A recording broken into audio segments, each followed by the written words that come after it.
Hello everyone, welcome once again to doctor Dahiya mushroom farm. आज बहुत time बाद video बनाने का टाइम मिला है। तो दोस्तों ये देखिए, ये बैग जिसमें दिक्कत आई थी जिस रूम में, ये उसकी वीडियो बना रही हूँ मैंने बोला था आपको मैं दिखाऊंगी मेरी फ्लश कैसे आई, क्योंकि काफ़ी ग्रीन मोल्ड था। अगर आप लोगों ने पीछे मेरी कोई वीडियो देखी हो तो देखो इसमें ना इतना अच्छा प्रोडक्शन नहीं आ रहा है। ये ना फर्स्ट फ्लश इसकी कट चुकी है। फर्स्ट फ्लश में डेली 100, 150, 200 इतनी ही क्वांटिटी थी, नहीं तो मैक्सिमम 1000 किलो तक चली जाती है।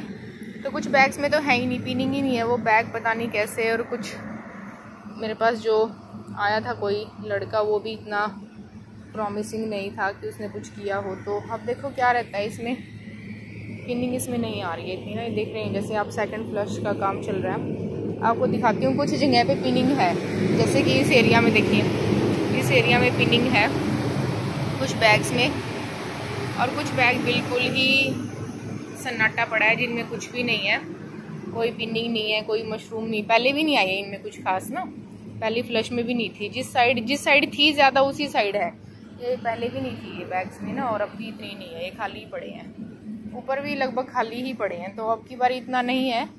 और रेट भी जैसे ही हमारी फ्लश स्टार्ट हुई, अब की बारी रेट भी कमाल का रेट मिला है, बहुत बढ़िया रेट मिला है कि सारी सब कुछ ना प्रोडक्शन ना रेट, सब बड़ा ही वो चल रहा है। रेट सा नहीं हो रहा है कुछ इतना सा अच्छा सा। आप लोगों की होप्स हो, जो पहले रेट रहा है 20-21 तारीख से पहले जो रेट मिला है 200 प्लस भी गया था, तो उम्मीद है कुछ लोगों का उस टाइम भी चला गया होगा, और उनको बहुत बहुत बधाई, शुभकामनाएं। और ऐसी बात नहीं, आने वाले हफ्ते में भी हो सकता है कि रेट जो है वो अच्छा चला जाए। कुछ सीज़न हैं, शादियां भी हैं और भी चीज़ें हैं। तो देखो इस वाले जो मशरूम वाले फार्मिंग में जो काम है, जैसे कुछ लोगों के एकदम से 200-300 रेट जाते ही उनके मन में उठता है कि चलो मशरूम फार्मिंग कर लेते हैं। फिर रेट 80-90 चला गया तो उनको लगता है नहीं भाई अभी सोचेंगे, रेट काफ़ी कम जा रहा है। तो जो इस टेम्परामेंट के बंदे होते हैं ना, वो कभी भी मेरे ख्याल से तो ऐसे कामयाब नहीं हो पाएंगे कभी भी लाइफ में, इस बिज़नेस में तो क्या किसी में भी। क्योंकि बिज़नेस का नाम जो है, अगर उसका मीनिंग देखा जाए, दैट इज़ बिजीनेस। आपको बिजी रखने के लिए है वो काम, बिजी आप हो, काम कर रहे हो, लाइफ में सर्वाइव कर रहे हो, चल रहे हो। लेकिन इसका मतलब ये नहीं कि रेट देख के आप काम शुरू कर रहे हो, रेट डाउन चला गया तो अभी उसको आपने पाइपलाइन में डाल दिया जी सोचेंगे, अभी तो नहीं कर रहे हैं ये काम। तो मेरे पास भी कई फ़ोन आ चुके हैं ऐसे कि भाई हमने सोचा था, अब नहीं लगा रहे हैं, अब थोड़ा सोच के लगाएंगे। तो इसमें जो होता है ना कि एक पहिया होता है, उस पहिए पे जब आप सवारी करते हो तो पहिया ऊपर जाता है एक बारी, और जब ऊपर जाता है तब तो सबको अच्छा लगता है, लेकिन जब वो नीचे की तरफ आता है ना तो फिर अच्छा नहीं लगता। लेकिन जब दूर से खड़े होके आप उसको देखोगे ना, दूर से खड़े होके देखने में आप कभी भी उस पर सवारी नहीं कर पाओगे। बस सोचते रहोगे कि मैं इस पर कभी ना कभी चढ़ूंगा, सवारी करूंगा, और तब चढ़ूंगा जब सबसे ऊपर आने का मेरा नंबर होगा। ऐसा कभी नहीं होता। हो सकता है जब आप सवारी करो सबसे ऊपर ही चढ़ो, लेकिन एक बारी तो नीचे आना पड़ता है। ये चक्कर है, ये गोल चक्र है किसी भी बिजनेस में, किसी भी काम में, लाइफ में अप्स एंड डाउन आपके हमेशा ही आते हैं। मेरे को आज तक 1 साल हो गया काम करते हुए, भगवान की दया से अभी तक मुझे कभी भी रेट की वजह से बुरा नहीं लगा है कि रेट 80 मिला है या रेट 150 मिला है। मुझे मैक्सिमम जो रेट मिला पिछले साल वो 160 मिला था, इससे ज़्यादा रेट नहीं मिला है। और जो मिनिमम रेट गया है वो 60 रुपये गया है, जो दिसंबर में मिला था। तो हर तरीके का रेट मिल गया, लेकिन मुझे रेट की वजह से आज तक कभी ये नहीं लगा कि मैंने काम क्यों शुरू किया था, इसमें तो बहुत ही वो है, नहीं है। पिछले हफ्ते मुझे बुरा नहीं लगा जब 200 रेट था ना, अब बुरा लग रहा है जब 90 रुपये रेट मिल रहा है कि भाई मुझे ही क्यों मिल रहा है, किसी को तो मिल ही रहा है ना, वो भी हमारे भाई बंधु हैं सब, किसी ना किसी का सबका नंबर आता है। अब की बारी उनका था, कभी ना कभी अगले महीने हो सकता है हमारी फ्लश आए। तो ये सोच कर तो कभी लगा ही नहीं सकते काम, कोई भी नहीं कर सकते कि भाई हमेशा 200 ही रेट रहे, हमेशा 300 ही रहे, ऐसा कभी भी नहीं हो सकता है। तो जो भी इस काम को कर रहे हैं बहुत परेशान भी हो रहे हैं। मेरे कई लोगों से बात भी हुई है फ़ोन पे, 1-2 दिन से फ़ोन भी आ रहे हैं कि आपका क्या रेट जा रहा है या कैसे क्या, या जिनको काम शुरू करने के लिए, जो कंसल्टेंसी के लिए मेरे पास फ़ोन कर रहे थे, उनको भी लग रहा है अभी सोचेंगे, अभी तो इसमें ऐसे तो कभी भी कोई काम नहीं हो पाता लाइफ में ना, ऐसे नहीं हो पाता है। मैंने आपको एक चीज़ बोली थी, अगर आप कोई भी किसी मेरी वीडियो अगर कोई देख रहा हो तो, कि कभी भी कोई काम शुरू करो आप उसका एक मोटिव लेके चलो, मैं इस चीज़ के लिए काम शुरू कर रहा हूँ। तो अगर वो मोटिव पूरा हो रहा है तो ठीक है, पैसा भी आ जाएगा, आपकी किस्मत में, जैसे कहते हैं, अगर कर्मों में किस्मत में है पैसा तो आ जाएगा, कोई नहीं, अगली साइकिल मिल जाएगा। कोई एक बारी की काम तो है नहीं, ये तो हर बारी का ही काम है। तो एक से मेरी बात हुई थी, बहुत ही परेशान थे वो, बहुत ही ज़्यादा परेशान थे कि नया काम शुरू किया है और इतना रेट डाउन चला गया है, मतलब वो हो गया बहुत डेस्परेट कि भाई नहीं ये तो बहुत ही गलत हो गया, बहुत ही इन्वेस्टमेंट। हाँ, बाहरी इन्वेस्टमेंट तो है, ऐसी बात नहीं है। तो कोई नहीं, आप कई बारी हो जाता है, परेशान मत हो। जब कोई परेशान हो जाता है ना तो मुझे भी बहुत बुरा लगता है, परेशानी हो जाती है। मुझे लगता है यार क्या कर सकते हैं उसके लिए, मतलब क्या करूं, मेरे पास तो है नहीं इतने पैसे कि मैं किसी को दे दूं या वो। नहीं तो अगर मशरूम की जगह पैसे निकलते तो मैं आप लोगों को पैसे ही दे देती कि ले जो मेरे फार्म से ही ले जाओ।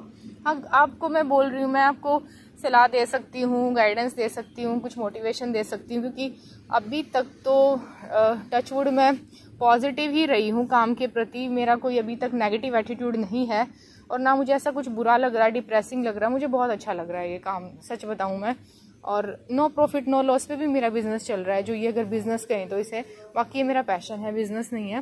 तो नो प्रॉफिट नो लॉस पे तो चल ही रहा है, क्या दिक्कत है। आप लोगों को रोजगार दे रहे हो, जो आपका और पैसे के अलावा जो सर्कुलेशन था ना वो सारा ठीक ही चल रहा है, तो कोई ऐसी दिक्कत नहीं है। कई बार कम कभी ज़्यादा चलता रहता है, उसमें कोई दिक्कत नहीं है। हाँ, लेकिन आप काम तसल्ली से करोगे, सही ढंग से करोगे तो प्रॉफिट तो अपने आप आएगा। आज नहीं तो कल, अगली साइकिल में कभी ना कभी तो आपका भी नंबर आएगा, आ जाएगा, ऐसी कोई दिक्कत नहीं है। लेकिन अगर ये आपको वाकई में इस काम के बारे में शुरू करना है, स्टार्ट करना है, महंगाई हद से ज़्यादा बढ़ गई है। मुझे लग रहा है जब पिछले साल मैंने काम शुरू किया था, क्योंकि हमारी कंसल्टेंसी टीम भी है, तो हम जैसे उनसे डिस्कस करते हैं, काफ़ी सारे लोग हैं, तो उनसे जब बात करते हैं तो वो यही कहते हैं कि पिछली बारी से लेके अब में डबल लगेगा। तो हर साल बस सोचते रहने से कुछ नहीं होगा। या तो आप इस पे कांटा लगा दो, और अगर कोई प्लान भी है लाइफ में करने का तो उस पे चले जाओ। आपको कुछ और करना है तो आप वो स्टार्ट कीजिए, क्योंकि इतनी महंगाई हो रही है, सब कुछ इतना हो रहा है एकदम से, तो वो करो। और अगर ये लग रहा है कि नहीं मशरूम में ही जाना तो फिर चले जाओ, फिर ज़्यादा मत सोचो। लेकिन अच्छे लोगों के साथ जुड़ना, जैसे मैं शुरू से कहती हूँ, उनसे पॉजिटिवनेस रहती है। और आपको कोई प्रॉब्लम होती है, फ़ोन करते हो, बात करते हो, ये लगता है कि हाँ सही गाइडेंस मिलेगी, तो ऐसे लोगों के साथ ही जुड़ने में फ़ायदा है। नहीं तो ऐसा नहीं कि भाई हम क्या करें, नुकसान है तो है, फ़ायदा है तो है, आपको सोचनी चाहिए थी। देता तो कोई किसी को नहीं है, लेकिन एटलीस्ट मोटिवेशन और सलाह, या आप जब परेशान हो तो आपकी बात सुनने वाला, ऐसा भी अगर कोई बंदा है तो बस यही चाहिए होता है, इससे ज़्यादा कुछ नहीं चाहिए होता किसी को भी लाइफ में। तो ऐसे बंदों के साथ जुड़ने का ही फ़ायदा है। पॉजिटिव आदमियों के साथ रहो, ऐसे नहीं यार ये बिज़नेस तो बहुत ही बेकार है, इसमें नहीं जाना चाहिए, मेरा 1 साल से नुकसान हो रहा है, ये वो, ऐसे आप अवॉइड ही करो, उनसे इग्नोर ही करो, उनको दूर रहो, मत बात करो। आपने काम शुरू कर लिया ना तो बस इसको करो मन से, आपका नंबर भी आएगा, वेट करो। हो सकता है अगली साइकिल में ज़बरदस्त प्रॉफिट हो, किसी साइकिल में नुकसान भी हो सकता है, किसी साइकिल में नो प्रॉफिट नो लॉस भी जाएगा। पूरे साल का काम है, सारी उम्र का काम है, शुरू कर लिया तो इसमें फिर घबराना क्या और सोचना क्या। और अगर इन्वेस्ट नहीं किया है तो फिर इसके बारे में एक बार सोचो, करो, नहीं तो फिर कांटा लगाओ, कुछ और काम शुरू करो, ज़्यादा टाइम मत ख़राब करो। मैंने डिसीजन सिर्फ 1 ही महीने में लिया था कि हाँ मेरे को मशरूम का काम करना है। 1-2 चीज़ें और थी मेरे माइंड में उस टाइम, लेकिन मैंने तुरंत कि नहीं बस फाइनल हो गया, इससे ज़्यादा सोचूंगी तो बहुत परेशानी होगी। काफ़ी सारी चीज़ें थी उस टाइम माइंड में और शुरू कर लिया बस। पर मुझे उस दिन के बाद कभी मेरे को पछतावा नहीं हुआ आज तक ये काम गलत है, ऐसा कुछ नहीं है, बहुत ही अच्छा काम है। काम सीख गए ना तो बस बल्ले बल्ले हैं, क्योंकि फिर आप किसी पर डिपेंड भी नहीं रहोगे। तो काम सीखना बहुत ज़रूरी है। डेली कम से कम 1.5 से 2 घंटा मैं पढ़ती हूँ, चाहे मैं नेट से पढूं, चाहे मैं यूट्यूब देखूं, और चाहे मैं कैसे भी पढूं। और ट्रेनिंग के लिए, हाँ ट्रेनिंग के लिए भी आप लोगों के काफ़ी सारे फ़ोन आ रहे हैं, मैसेजेस आ रहे हैं। थैंक यू सो मच कि आपको अगर ऐसा लगता है कि मैं आपको कुछ बता सकती हूँ, उसके लिए बहुत ही शुक्रिया आप लोगों का। और कोशिश है, बस मेरे फार्म पे एक ही प्रॉब्लम है, मुझे ट्रेनिंग देने में कोई दिक्कत नहीं है। ट्रेनिंग के साथ साथ मैं आपको बहुत ही मोटिवेट भी करूँगी और पॉजिटिव एनर्जी के साथ जो है हम मिलकर कुछ सीखेंगे। लेकिन मेरे फार्म पे सिर्फ एक ही दिक्कत है, मेरे पास अभी रुकने की जगह नहीं है। अभी जो 2 रूम्स हैं, एक ऑफिस है और एक लेबर का रूम है, तो मेरे पास एकोमोडेशन के लिए दिक्कत है। अगर ऐसा हो सिर्फ 8 से 5 ट्रेनिंग देनी है तो कोई दिक्कत ही नहीं है। ट्रेनिंग दी आपको बोर्ड पे मैं सिखाऊंगी, पूरा 1-1.5 घंटा हर एक चीज़ के बारे में बताऊंगी बारीकी, और फिर फार्म पे दिखाऊंगी एक एक चीज़, बैग जो है सब कुछ, कैसे माइसीलियम आता है, कहाँ पिनिंग है। जो मेरे पास लड़के हैं ग्रोअर हेल्पर, जो 2-3 बंदे हैं, वो आपको हैंड्स ऑन ट्रेनिंग भी देंगे जब मैं नहीं भी होंगी, और होंगी जब भी।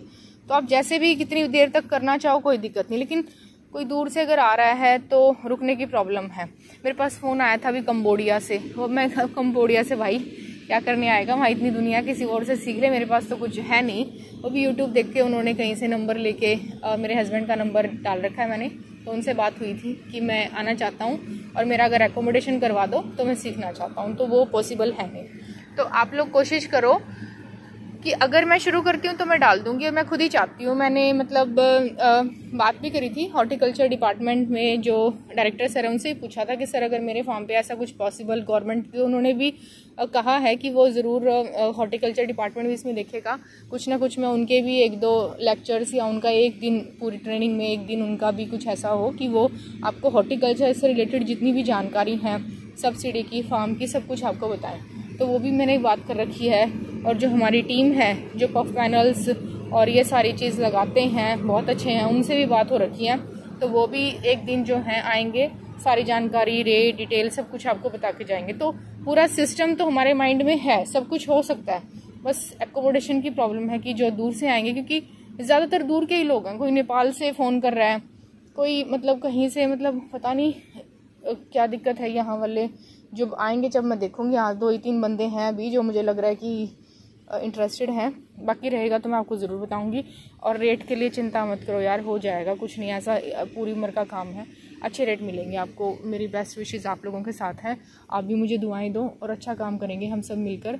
और पीछे परवीन जी आए थे मेरे फार्म पे, एक है, उन्होंने शायद यूट्यूब देख के आए थे, उस टाइम में इतना टाइम नहीं दे पाई, रियली सॉरी, क्योंकि उस दिन काम बहुत था और जो लड़का था मेरे पास उसको पैकिंग नहीं आती थी, तो मैं ही पैकिंग कर रही थी, तो इसलिए मैं बीच में आ नहीं सकती थी, काम काफ़ी था। लेकिन मैंने उनको एक सलाह ज़रूर दी थी परवीन जी को कि आप 2 की बजाय 3 रूम लगाओ, अगर आपको अच्छे से सर्वाइव करना है और परेशान नहीं होना, क्योंकि सर्कुलेशन टूट जाता है, लेबर भी आपकी जो है इधर उधर हो जाती है, हेल्पर ग्रोअर भी परेशान हो जाते हैं खाली बैठ के 1-2 महीना। तो कोशिश करो कि 2 रूम लगाने की बजाय, अगर हो सकता है पॉसिबल, तो आप 3 रूम के लिए जाओ। और स्पेस के लिए मैं पहले बता रही हूँ, जो गैलरी वाला स्पेस है वो आपका सब्सिडी में काउंट नहीं होगा। मैंने सर को बोला भी था, परवीन जी को, बाकी वो अपना देख लेंगे, लेकिन मेरे ख्याल से वो नहीं होता, क्योंकि मेरा भी स्पेस थोड़ा कम रह गया था और गैलरी जो है वो काउंट नहीं हुई थी, तो मुझे नहीं लगता वो हो पाएगा। बाकी अगर आपको कोई हॉर्टिकल्चर से रिलेटेड अगर कोई जानकारी कुछ चाहिए तो आप वो ही पूछ सकते हो। अगर आपको मशरूम फार्मिंग में कोई प्रॉब्लम आपको फेस कर रहे हो, ऐसा लगता है कि आपको ये चीज़ गवर्नमेंट रिलेटेड है, आप वहाँ से इसको सॉल्यूशन मिलना चाहिए, तो आप मुझे ज़रूर बताएं, क्योंकि मैं SLEC की मेंबर हूँ। हर 6 महीने में हमारी चंडीगढ़ मीटिंग होती है। अब की बारी तो मैंने एक बिजली के लिए रखा था कि इसमें सोलर का कुछ मिलना चाहिए हमें, और एक मैंने कंपोस्ट का रखा था कि कंपोस्ट का एक प्रोजेक्ट बन सकता है, जितना कंपोस्ट हमारा निकलता है उसको हम फार्मर्स में या गवर्नमेंट नर्सरीज में जो है अवेलेबल करवा सकते हैं। तो ये पॉइंट्स मैंने रखे थे मीटिंग में अब की बारी। और जितने भी इस वीडियो को देख रहे हैं, अगर आप मशरूम फार्मिंग कर रहे हैं और आपको ऐसा लग रहा है कि ये प्रॉब्लम है, सबके लिए है, तो आप बताना, प्लीज़ बताना, ताकि मैं उसको अगली मीटिंग में रख पाऊँ। और जो AC मैडम है, हमारी एडिशनल कमिश्नर हैं डॉक्टर सुमिता मिश्रा, बहुत ही अच्छी हैं, बहुत अच्छे से बात करी उन्होंने और बोला कि हाँ हम इसको देखेंगे। और प्रोजेक्ट को मैंने एक प्रोजेक्ट भी सबमिट किया है कंपोस्ट के रिगार्डिंग, तो अगर वो कुछ होता है तो उसके बारे में मैं ज़रूर बताऊँगी। Okay, good night everyone, bye.